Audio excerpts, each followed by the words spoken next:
တို့နိုင်ငံမှာဗုဒ္ဓဘာသာလို့ပြောပြီးတော့ဘုရားကဆုံးမရဲ့တန်းနဲ့ဘုရားစကားဘာဖြစ်လို့နားမထောင်ကြတာပါလိမ့်မလဲလို့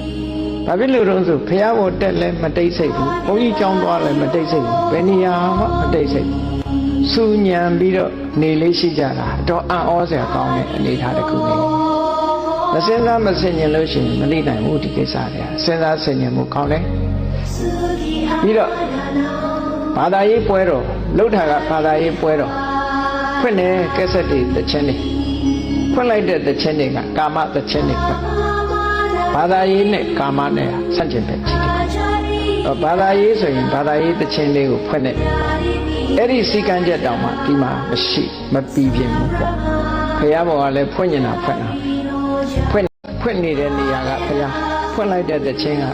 ဟိုနားမကြားတာတခြင်းမျိုးဒါလေးဟိုမစင်စားကြဘူးလားလို့ဒီလိုတွေးတော်မိတာဒါကိုတယောက်တည်းလည်းဘာလို့တခုမှလှုပ်လို့ဖြစ်တဲ့ကိစ္စမဟုတ်ဘူး